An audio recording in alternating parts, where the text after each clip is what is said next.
you go. Oh, hello, everyone. Welcome to the Autumn 2019 BC TEAL webinar series. My name's Laura Hadwin, and I'll be the moderator for the webinar tonight. Just a few things before we get started. We are recording this webinar, and we do have an Ombuds Person available. I'm going to mute all the participants now to avoid feedback. I will mute all users except presenter. Okay. So BC TEAL ratified the Respectful Interactions Guidelines at the last annual general meeting, and we will be following these guidelines in tonight's webinar. So you can see the link in the chat. It was posted at the very start of the chat, so it's at the top for more details about that. And if you feel that these guidelines are not being adhered to, please let the Ombuds Person know in a private chat.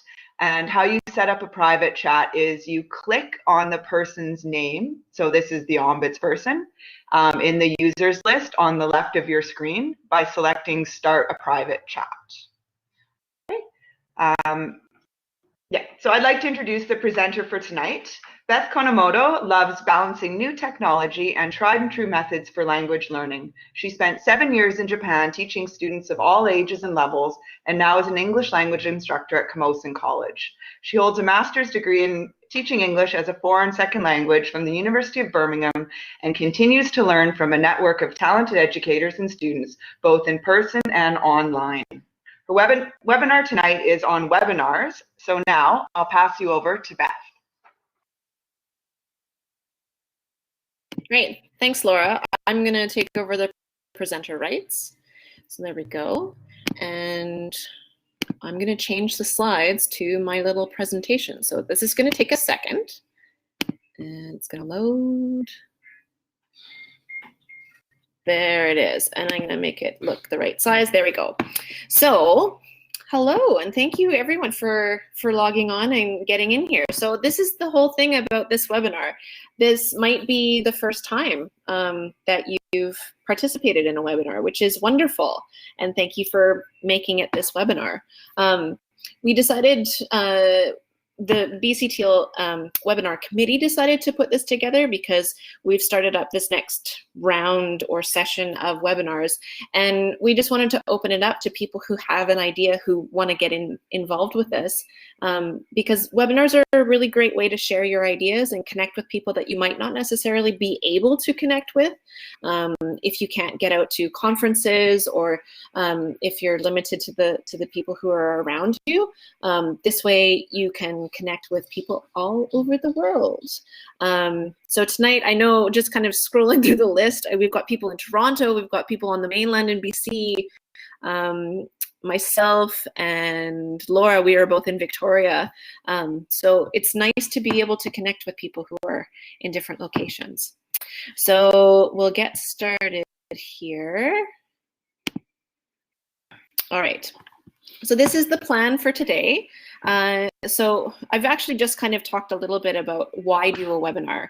And the biggest thing, the biggest reason is because you can connect with people who are not in your location.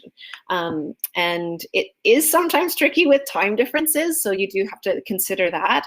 But because this is for BC TEAL, we kind of set things on BC time. So thank you to all those people in Toronto who are up late. And then who does as what is what we'll talk about that as well. So myself, I am the presenter. I'm also on the BC TEAL board, so I will be around and helping out. So if you ever have any questions, feel free to contact me. So we'll talk a little bit more about that in detail. Technology, so you are logged on to Tutela. This is the platform that BC TEAL uses, which is so it's through Tutela, but the actual platform is called Big Blue Button. So this is a webinar platform, and there are many different types of webinar platforms. You might have experience with another type, but they're all basically the same. Just the buttons will be in different locations, or there might be different features. So if you're doing a webinar through BC TEAL or through Tutela, it will always be through Big Blue Button. And they've recently just done a big upgrade to the system, which is nice. It's always a little jostling to figure out where things are when they update programs. But so far, I think the updates that they've done to Big Blue Button have been really helpful. It's pretty clean. There's, it seems fairly intuitive. The only thing that I think could be a little bit better is you'll see, now see, I'm not sure which way I'm pointing. It's either that way or that way. There's 3 little dots up in the corner of your screen, and those have some extra selections that you can do, extra options. So you can make it full screen, things like that. So you can play around with those. We'll talk a little bit more about technology in a bit too. I'll also go over how to make your slides. I just have a couple of tips and things that might help make your slides clean and clear. We'll talk about organization for webinars. Really, like if you have a presentation, or if you've seen a presentation at a conference about a topic and you really like the organization, take it and adapt it and modify it to what you're talking about. A webinar is pretty similar in terms of format. And then there's the extra little bits like what Laura just did at the beginning there. So there's the little bit of introduction and then housekeeping things like, you know, if you want to start a private chat, it's good to remind your participants how to do that. What else are we going to talk about? Tips for engagement and performance. We'll try a couple of little fancy things. You can make it as fancy as you want. You can keep it as simple as you want. It's really up to you. So we'll get into some of those. Types of webinar and content. We could go on and on and on about this, but I'm just going to keep it really brief just to give you an outline. And then if you ever have questions, you can always contact me later. And then this is a big thing too. So what happens after the webinar? There's options. You can continue the conversation, and I'll give you a couple of different ideas for that. So let's move on. Okay, so why do a webinar? For you as the presenter, it's the same as doing a presentation. It helps you process your own knowledge, and you can do it online with people from around the world. How cool is that? It's great. So you can link it to your social media if you're into building your social media. Then having a webinar, it's a great way just to add that one extra way to contact people. And you can also use it to brand yourself. So I never thought that I was going to be somebody who was into tech and language acquisition, or EAL or ELL or ESL, EFL, whatever acronym you use. But it just kind of naturally fit. And actually, this is kind of something I should have made another slide for this myself. So Laura gave my introduction. I'm currently an instructor at Konomoto College in the English Language Development Department. That's my full-time job. But in the past, I used to work for a software company, and I did technical support for them. So that was a huge part of my technology learning. But also when I was at college, I was kind of a geek, and I was a music geek too. So I loved playing around with music and computers. And I had a couple of friends who were programmers, and I just hung out with them and learned by osmosis in a little bit of a way that way.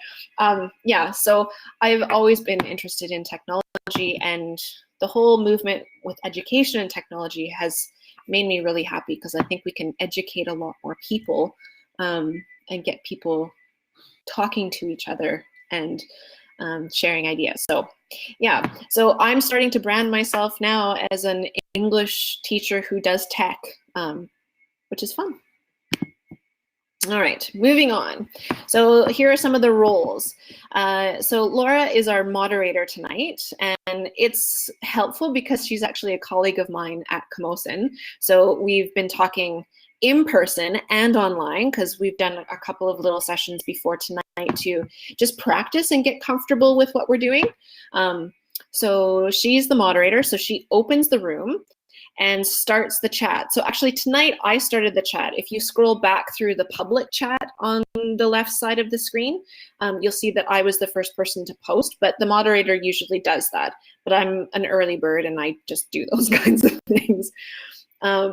So there you go. So I posted the Welcome to the BC TEAL webinar series. That was the first message. And then the second message was the link to BC TEAL's Respectful Interactions Guidelines. If you registered through the BC TEAL link and through the Eventbrite, you had to click the checkbox to agree. So this is something that BC TEAL has ratified this year. So that set of guidelines will be used at any of our interactions, and webinars is not excluded from that. So we have that to help us and guide us.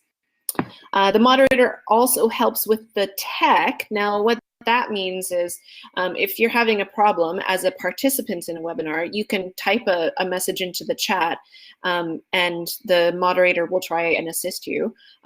Just as Jamie was having some issues earlier, she just logged out and logged back in and it solved the problem. And that's the first thing I recommend. And to be honest, that's when I was working at the software company, that was the first thing that I used to do as tech support was, have you logged off and logged back in? Or did you do, this is back in the day of Control-Alt-Delete when that fixed everything.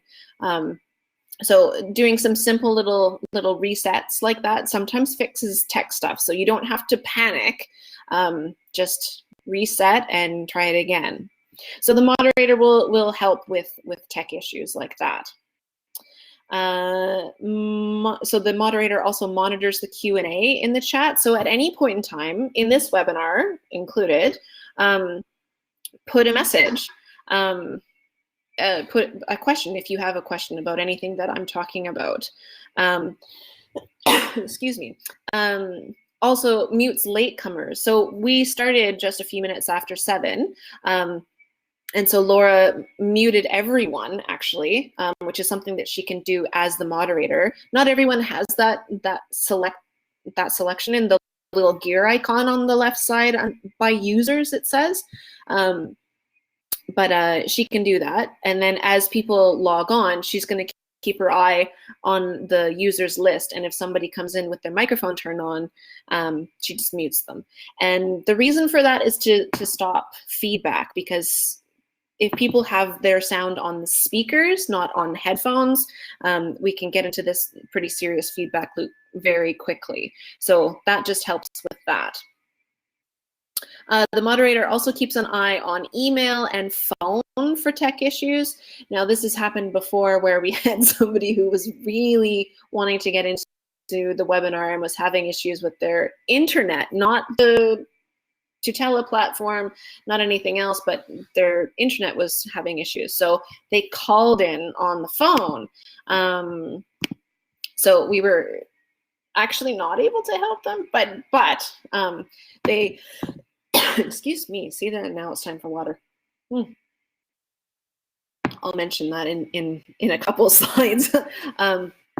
Yeah, so you could call in. Now there's the phone number at the very beginning of the chat. If you scroll back up to the beginning of the public chat, you'll see the phone number, and that's something useful to have handy in case your internet does go down, and if you really need to get back into the webinar.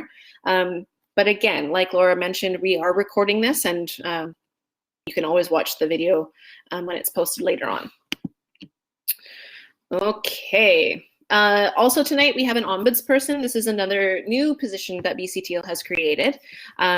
So it actually really helps to have the 3 people kind of involved in running the show.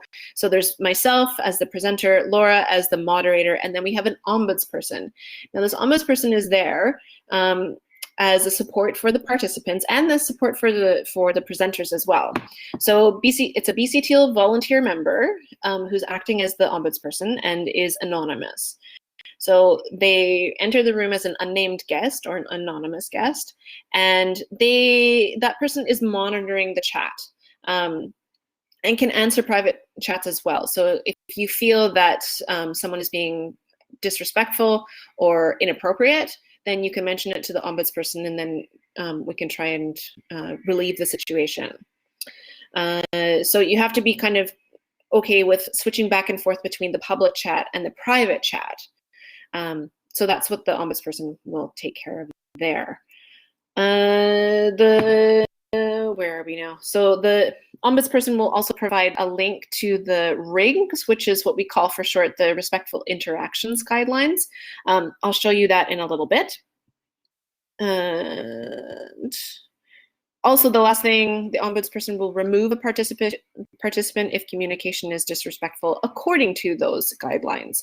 So there's the Ombuds Person has moderator rights, and so then they can go to the users list and click on the person's name that's been having issues after warnings. Like, we have a procedure for this. This is not just a random kind of, I don't like this person. It's not that kind of situation at all.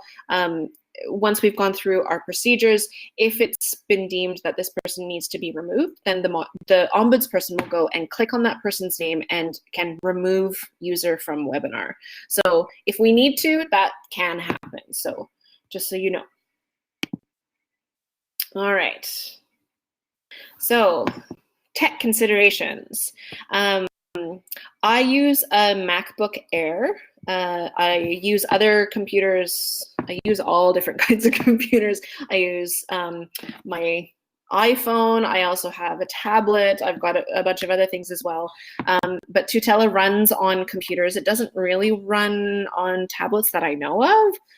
And I know it doesn't work on phones. So having a computer with a webcam, whether it's a built-in webcam or a plugged-in webcam,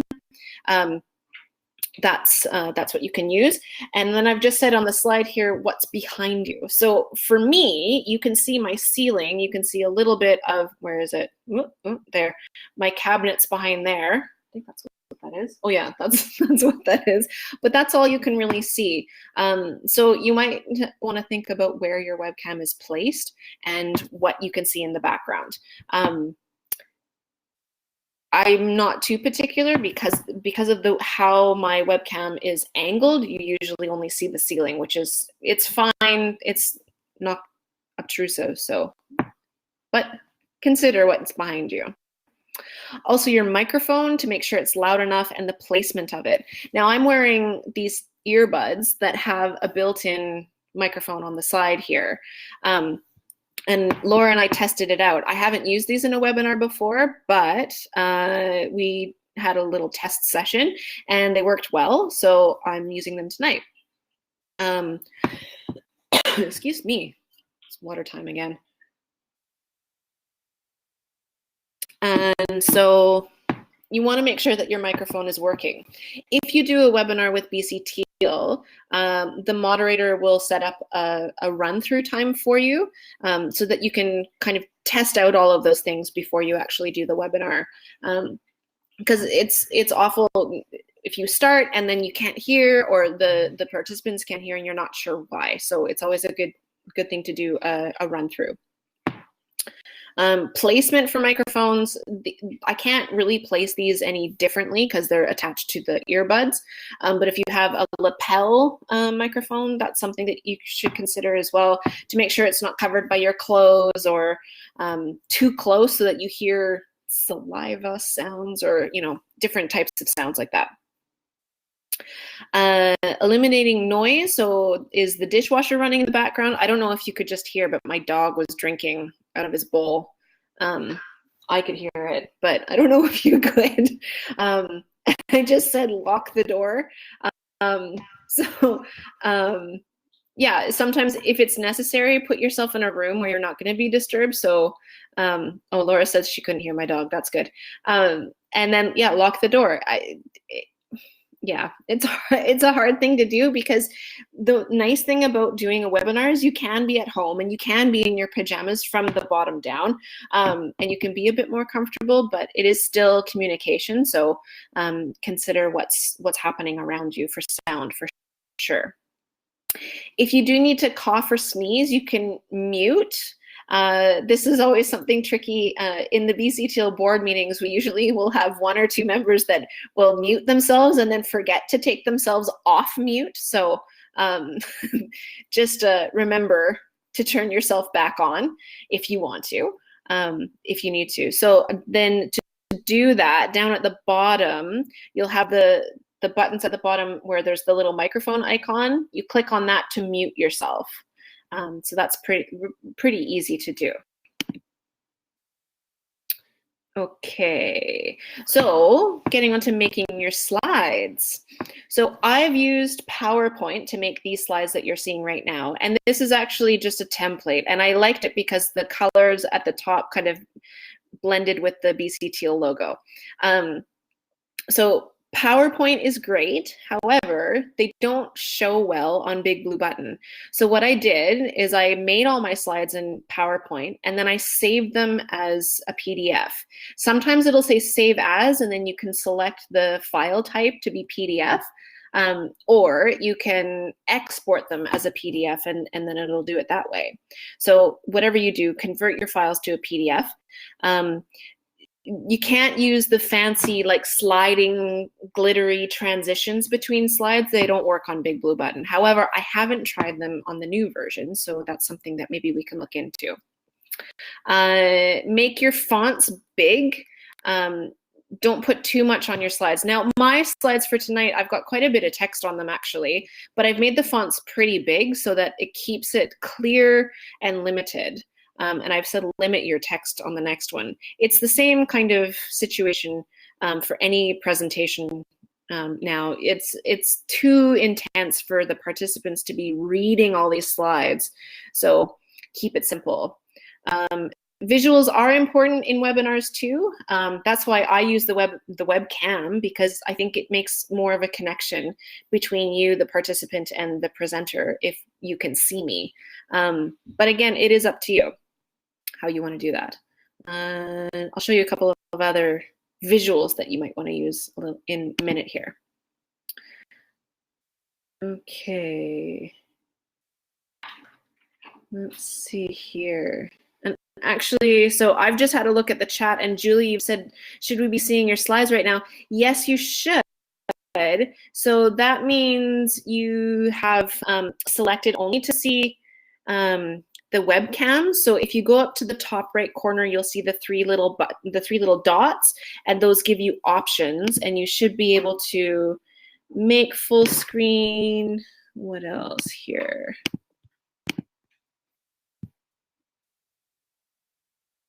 Hang on. You might toggle back and forth between the public chat and the chat. Excuse me. I'm not sure what else you see on the screen. You said you just see me speaking. So maybe I'll get Laura, if you can, to just send a private chat to Julie. And oh, bottom right, I see the slides now. There you go. So part of this is really just playing around with it and clicking on things until it works. That's how I did a lot of my computer experience at the beginning, and when I was working for the software company. I just had to click on things until things worked, and not to be afraid of that. You're not, save things, but then, play around. Okay, so hang on, did I finish everything there? I did. Okay, that's great. Now, is this the right? Oh, there we go. Oh, we're getting to question time, so hang on. Performance tips. So have water or tea on hand if you need to take a drink. You can't leave. If you are the presenter, you shouldn't say, oh, I have to go now. It's the same thing that you would be doing if you were in a presentation in a conference, right? Like you wouldn't just pick up and leave. So make sure you're ready, make sure you're comfortable, and have some water with you, because for me, I didn't have a dry throat until 10 minutes into this, and now my throat's dry. So yeah, just consider that. Accept that there might be tech problems during your webinar. A whole bunch of things can go wrong. Internet can either go down on your end, on their end, on Tutella's end, on Big Blue Button's end. There's a million different things that can happen. So just accept that it's gonna happen, and then it won't. Yeah, so, and the only thing that I can really recommend for tech problems like that is just to experience it and then not give up. Just keep trying, and practice. Practice is great, because you'll try and work through as much as you can that way. Also, don't be afraid to go off script. If something happens, if there's a chat message and you think actually that's really important to address, yeah, do it. Webinars are a great time to kind of explore things because you've got this audience that you might not have, right? So it's a great time to do that. Okay, so Laura and I talked about this before, and she asked me if I wanted to keep all the questions to the end of the webinar or if I wanted to open up the floor before that. And so I said, I think it's a good idea. I'll just make a couple of slides like the one that you see below to allow for questions. So I'll give you a minute. You can type away. Do you have any questions right now? It could be about something that I've talked about, or it could be something different, webinar related, of course.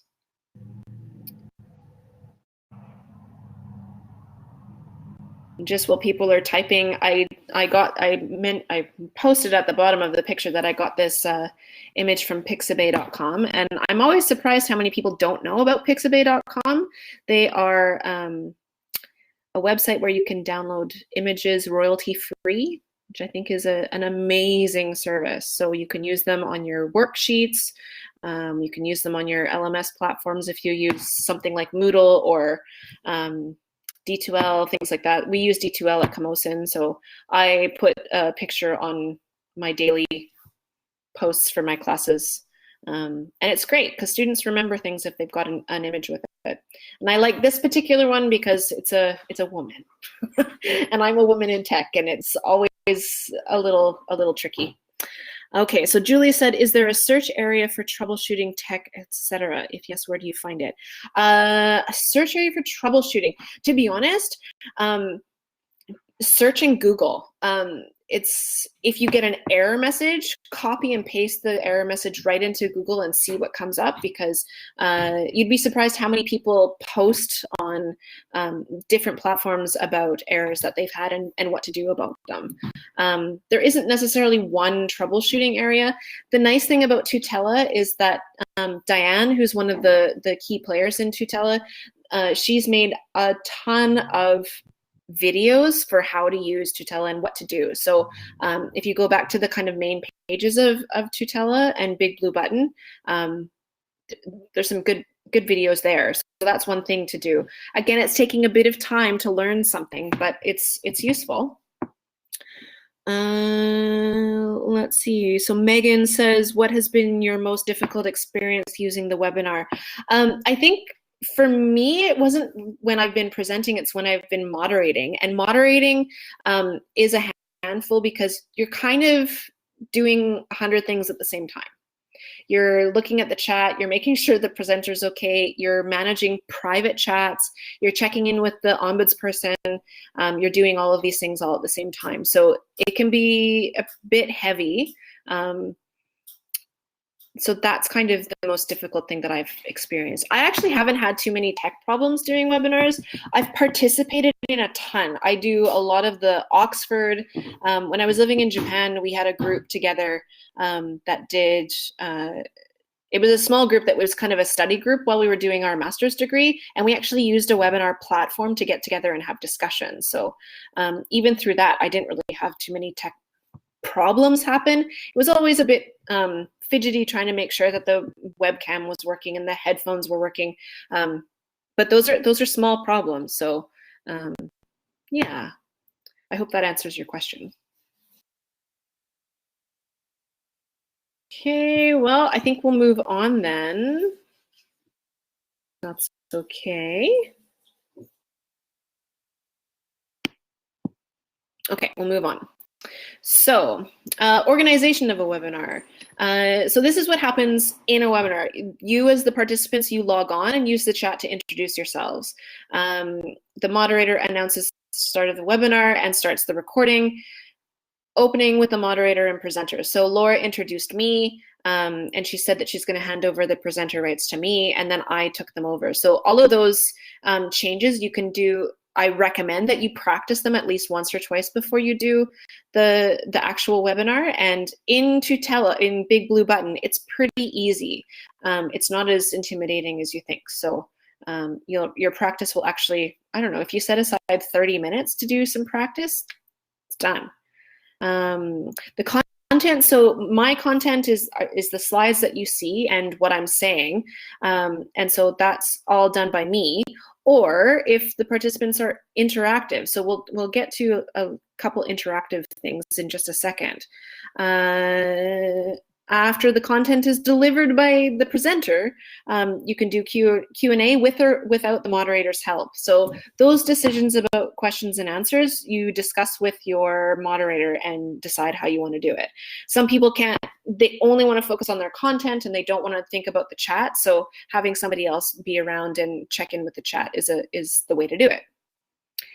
The moderator will end the webinar, just because I've seen some webinars go on and on and on because presenters can sometimes just get on a roll and they never want to stop. So the moderator is going to be the timekeeper and make sure that that all happens.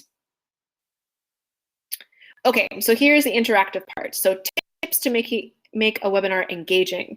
So allow for interaction. So I've asked you to put questions into the chat. That's one way of interacting. You can also do polls with Big Blue Button. So I'm going to start this now. Now, I should have made one more slide to make this poll more clear, and you'll see what I mean. If you've never done a poll on Big Blue Button in Tutela before, you'll see what I mean. I'm going to start a poll. So I'm going to do this. And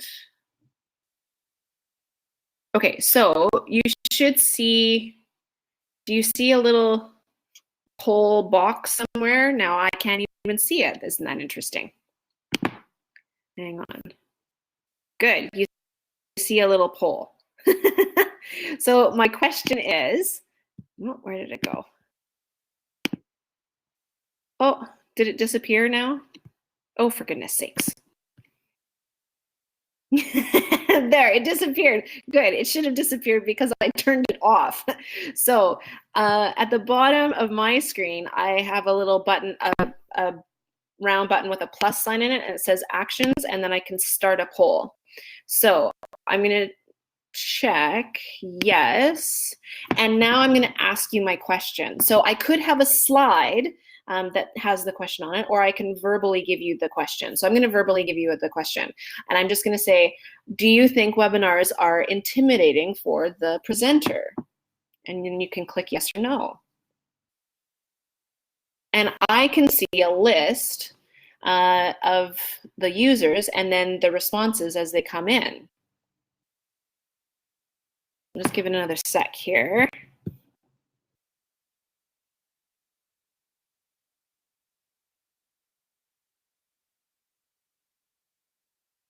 Oh, we're getting there, we're getting there. Just give you another second. So we've got 15 out of 18 participants or users who have answered. So I'm just going to publish it now. So now you should be able to see at the bottom of the slide here that 11 people said yes. Webinar being a presenter is intimidating, and 4 people said no. Yeah, and it can you do more options? Yes, you can do more options with the poll. Let me do it again so I can tell you what the options are. So you can do a yes, no, you can do a true, false, you can do a multiple choice. So the multiple choice options, you can have A, B, or 3 options, so A, B, C, 4 options, A, B, C, D, and 5 options, A, B, C, D, E. Those are the different ways that you can do the poll. So the only thing to know about doing a poll on Big Blue Button is that you get this little results box down at the bottom. You cannot remove that from your slide once you're done. So good practice is always to save your files before you upload them to Big Blue Button anyway, so that you have a clean copy if you want to reuse them. But this now will stay here. So I will always remember that you, as my participants in this webinar, feel intimidated by webinars. But you don't need to. The more you get into it, the better. Hang on a second. I gotta do that again. There we go. Good. So that's a poll, and that's how they work in Big Blue Button. On other platforms, they're different. You could also just have people type into the chat box different questions. Yeah, you can do it that way as well. And that's when having the moderator is sometimes helpful. We've got 19 users in the room tonight. I've been in webinars with like 300, 400 people, and it's crazy. You just see the chat scrolling. So there's usually somebody to help for that. Questions from the participants in the chat, either in real time as the presenter, you can address them, or at the end. Use your participants' voices. So we can unmute you if you've turned your microphone on. If you selected use your microphone at the beginning of the when you logged in. So there's that. You can also do a back channel. So that means either in the chat or another app like Padlet, or even on Twitter. In the previous instances of BCTEAL webinars, that's something that Nathan liked to do, was have a kind of running conversation on Twitter, which you're more than welcome to do. Just hashtag BCTEAL, and people should be able to find it. And the last thing, sorry, Karina, does that explain what back channel means? So it just means asking questions and kind of continuing the conversation, but not directly at me. It's kind of happening in the background. Yeah. So, and the last thing is sharing your screen. So I am going to share my screen with you. So just give me a second. Okay. So it's just loading now, and it's going to start. It does take a second. Okay, there we go. So now, instead of a slide, you see my screen. I actually have two screens. I function well with two screens now. So this is a separate physical screen that I have connected to my MacBook Air, but you can do it with just a regular computer on one screen. So I just have the BCTEAL website up here. I'll make that like that. And hang on a second. Let me put that down there. Okay, so you can see this, and just so that you can see that this is what's happening. It's also a really good idea when you're doing a webinar, because it's kind of intensive for data and your internet usage, close any other programs. So now I've got this website open and another window open for the webinar page, but that's it. I have everything else closed, so I don't have anything that's going to interfere. So just to show you quickly here, I've got mission and vision on the BCTEAL website. So if part of your presentation was to kind of explain something, and if you needed to share your screen, this is a great way to do it. Of course, it's going to be really slow now. Where did it go? There we go. So under policy and action, we've got our respectful interactions guidelines. So you can download the PDF right there. And so there it is. So it's showing people where they can go on different websites, that kind of thing, is sometimes useful. It's not always necessary, but sometimes useful. And Julie, you're asking, do you just close windows or toggle? It depends. So what I'm going to do right now, this window that you see here, I'm going to close it because I want to use as much bandwidth and as much capacity as I can. So what you see now, this beautiful little scene, is just the background on my computer. It's just the default. I don't do anything special with my backgrounds on my computers. So yeah. And that's it. So then I come back to the window where I have, hang on a second, where am I? There we are. I come back to the window that I've got Big Blue Button open on, and then I'm going to stop sharing my screen. And then you're back to the slide in just a moment, and right there, and it should be back up like that. So another little bit of questions about that. Yes, no?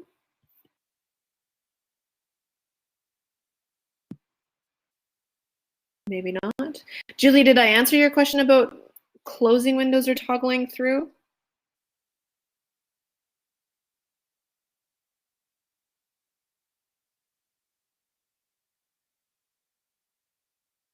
It's also a good thing to just be patient if you're the presenter and let people type. Because some people are not fast typers. I am. Okay, so she's got that there. So how do you actually change from PowerPoint? So the PowerPoint is, you have to load up your slides to Big Blue Button, and then for me, because I'm the presenter, down at the bottom of my screen in Big Blue Button, I see a little icon that says share your screen because I'm the presenter right now. So then I just click on that, and then I click on the same button to stop sharing my screen, and then it goes back to the slides immediately. So it's actually pretty easy. And again, doing all of those kinds of things in practice, like if you get together with the moderator, and that's the best time to just kind of play around with it. Okay.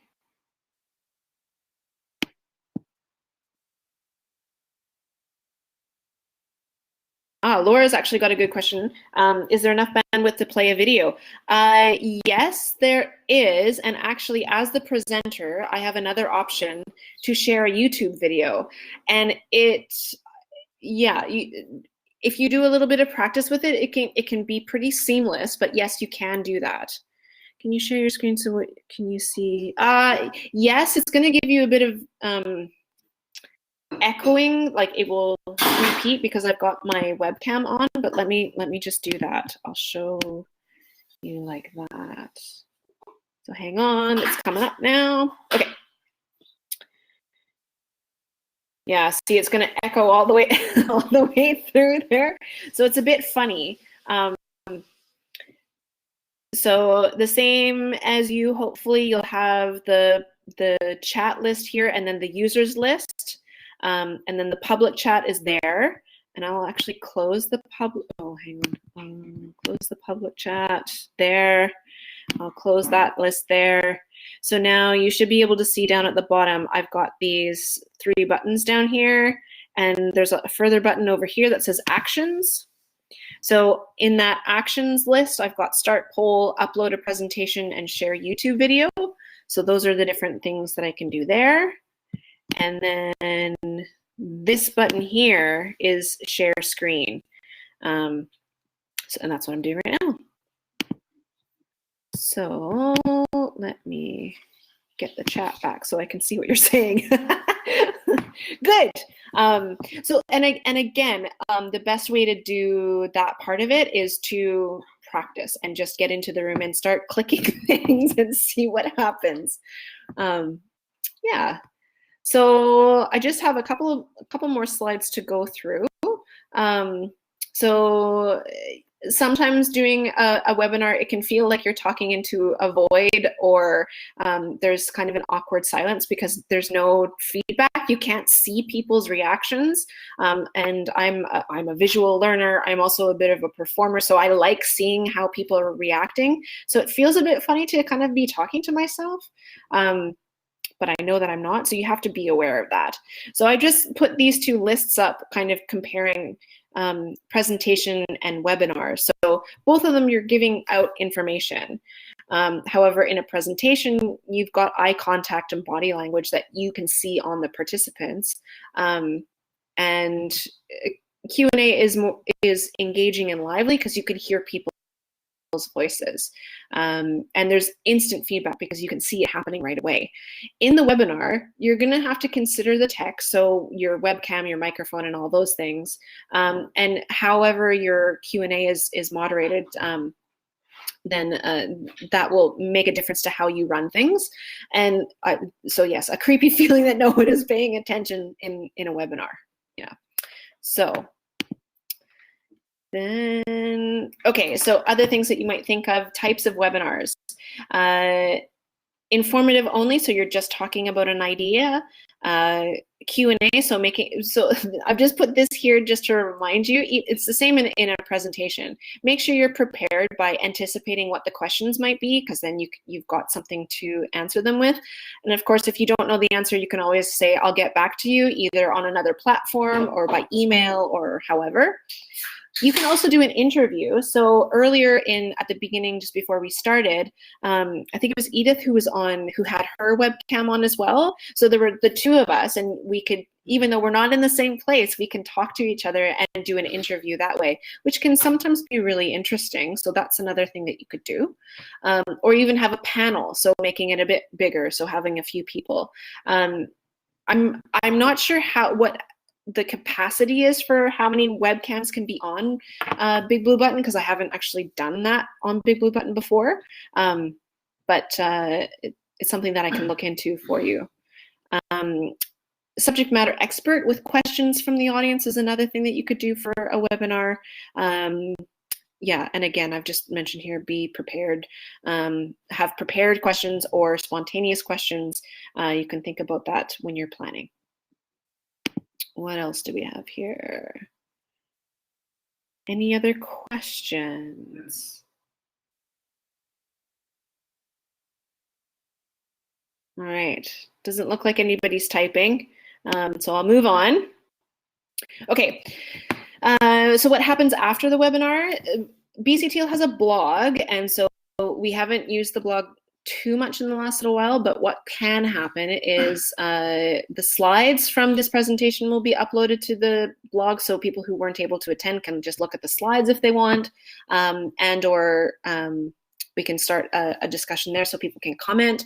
And I've just said that you can comment and you can have the permissions toggled on and off. So if you want people to comment, they can. If you don't want them to comment, you don't have to. But you can make those decisions later on. Take it to Twitter. We've got another webinar coming up in October that's going to dovetail with a Canadian ELT chat. If you're not familiar with the Twitter chat that happens twice a month with Canadian ELT chat, that's something that's kind of cool. So that's opened up to the world. It's not just Canada, but it tries to focus on Canadian ELT issues. So the BC TEAL webinar will happen, and then the same topic will be repeated in the ELT chat. So that's something that can happen to further the conversation. You can also use social media, so Facebook.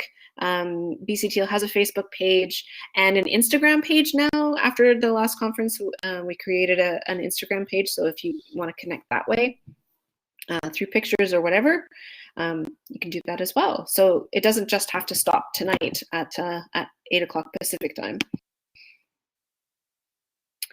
And that's kind of it for me. So I've just put this here. So thank you very much for coming and participating.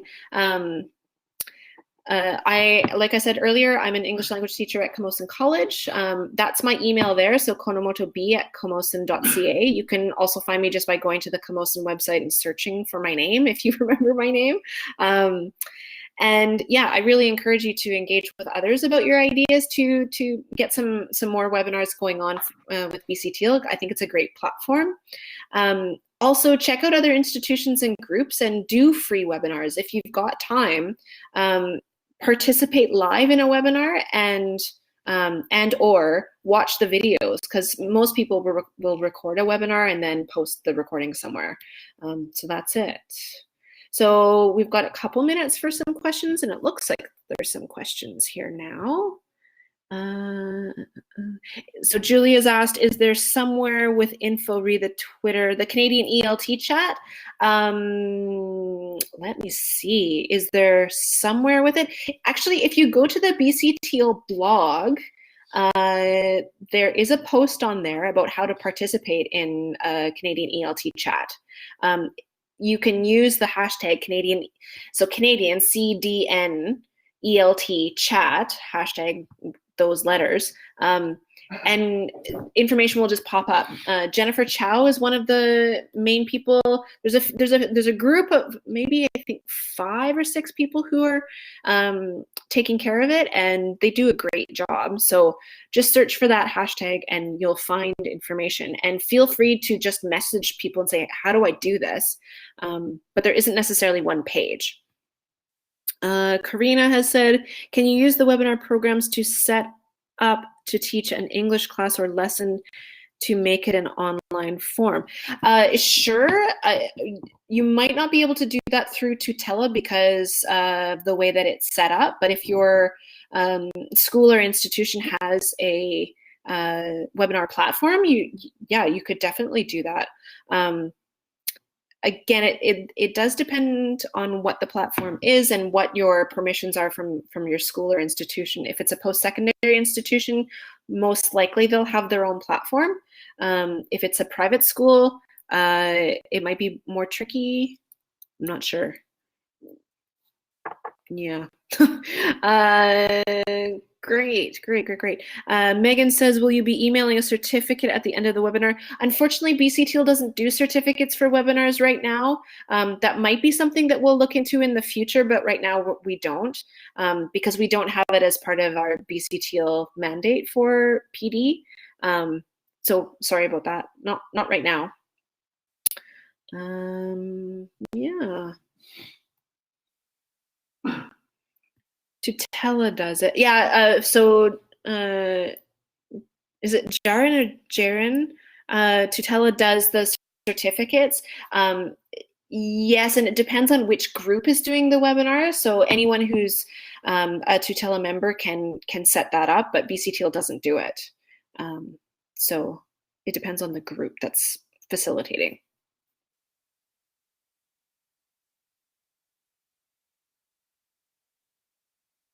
Yeah.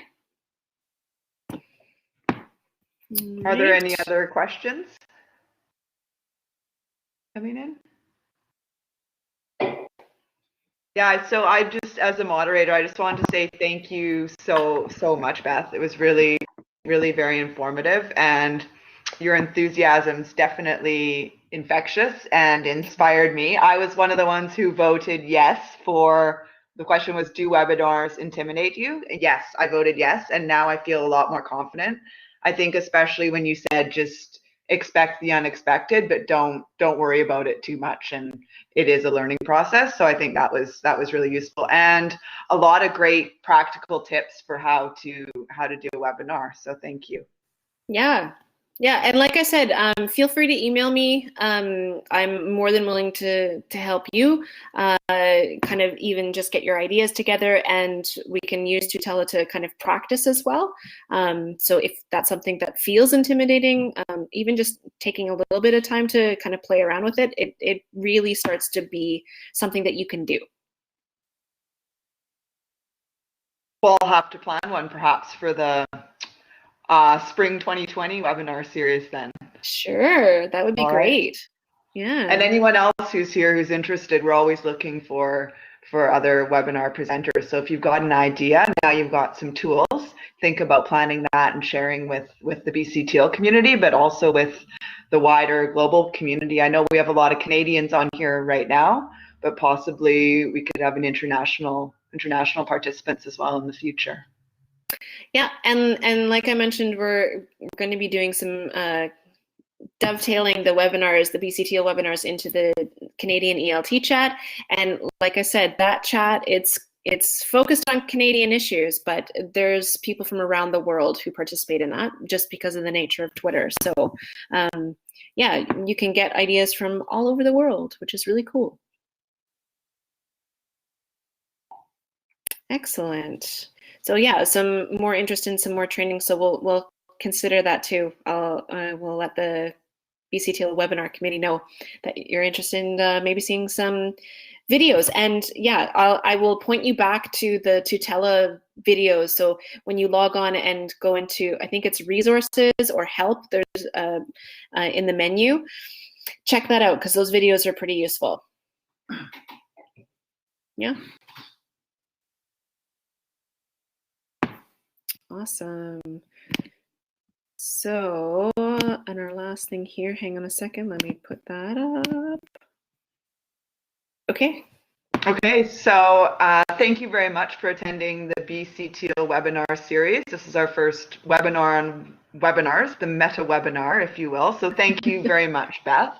Our next webinar will be on October 16th at 7 p.m. with Rob McBride from Learn IT to Teach. And this webinar will focus on technology, organization, blended learning, and online learning. So again, that's Pacific time, but please join us for that. Should be very informative.